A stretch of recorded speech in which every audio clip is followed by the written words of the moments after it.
नमस्कार दोस्तों, हम पढ़ रहे थे राजस्थान के त्योहारों के बारे में। तो हमने हिंदुओं, ईसाइयों और सिखों के त्योहारों के बारे में पढ़ लिया था। तो आज की क्लास की हम बात करेंगे मुस्लिमों के पर्वों के अंदर। तो देखो, सबसे पहले हम देखें मुस्लिमों के महीने। तो देखो, मुस्लिम महीने भी होते हैं, हमारे हिंदुओं की तरह ही 12 मुस्लिम महीने होते हैं। देखो, मुहर्रम, सफ़र, रबी उल अव्वल, रबी उल सन्नी, जमादी उल अव्वल, जमादी उल सन्नी, रजब, शाबान, रमज़ान, शवाल, सॉरी यहाँ होगा जिलकायदा होगा, और ये है 12 नंबर महीना है जिल हिज। तो अब देखो, एक एक करके हम सभी त्योहारों को पढ़ते हैं।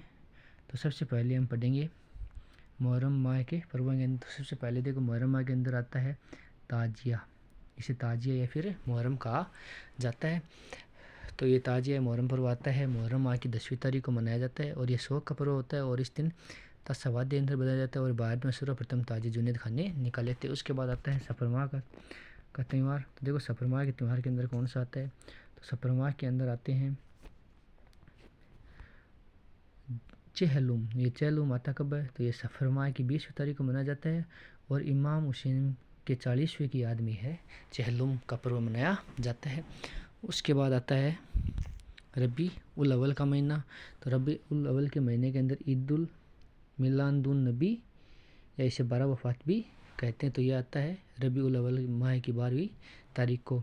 उसके बाद महीना आता है रबी उल सानी, जिसके अंदर कोई भी पर्व नहीं होता है। उसके बाद जमादी उल अव्वल और जमादी उल सानी माह के अंदर भी कोई पर्व नहीं मनाया जाता है। उसके बाद आता है रजब माह।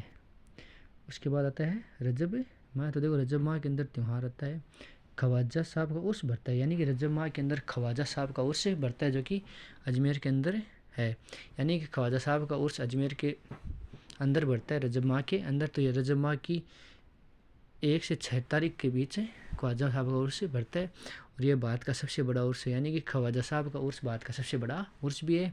और जायरीन, यानी कि यहाँ शामिल होने वाले यात्रियों को क्या कहा जाता है, जायरीन कहा जाता है। यानी कि ख्वाजा साहब के उर्स में शामिल होने वाले यात्रियों को क्या कहा जाता है, जायरीन कहा जाता है। उसके बाद आता है सावन माह।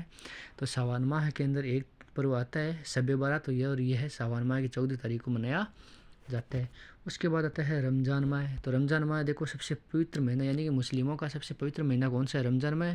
और इस रमज़ान माह के अंदर शब कद्र पर्व मनाया जाता है, जो कि रमज़ान माह की 27वीं तारीख को मनाया जाता है। और ऐसा माना जाता है कि रमज़ान माह की 27वीं तारीख को कुरान धरती पर उतरती है, शब कद्र के दिन। उसके बाद आता है शबल माह। तो शबल माह के अंदर देखो, ईद उल फितर का त्यौहार मनाया जाता है। यानी कि इसे ईद उल फितर या मीठी ईद भी कहा जाता है। और ईद उल फितर मनाया क्यों जाता है, ईद उल फितर रमज़ान के रोज़े पूरे होने की खुशी में मनाते हैं। यानी कि ईद उल फितर रमज़ान के रोज़े पूरे होने की खुशी में ईद उल फितर का पर्व मनाया जाता है। उसके बाद देखो, जिलकायदा माह के अंदर कोई पर्व नहीं होता है, जिलकायदा माह के अंदर कोई पर्व नहीं मनाया जाता है। उसके बाद आता है जिल हिज माह। तो जिल हिज माह के अंदर देखो, ईद उल जुहा, इसे बकरीद बोलते हैं, इसे कुर्बानी पर्व भी कहते हैं। यानी जिल हिज माह के अंदर ईद उल जुहा मनाया जाता है।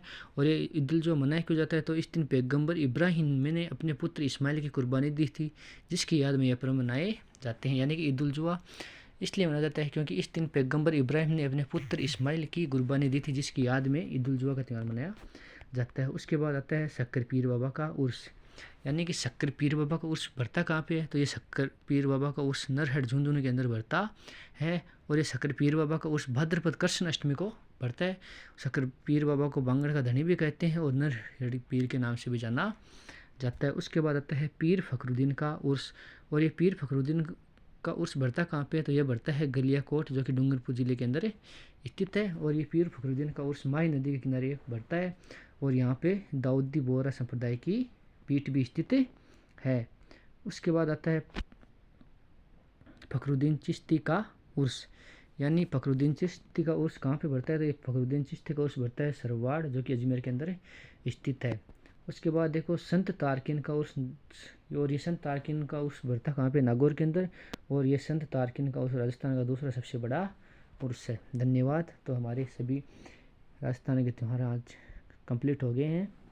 धन्यवाद। अगर हमारी आपको क्लास पसंद आई हो तो लाइक शेयर सब्सक्राइब ज़रूर करें। धन्यवाद।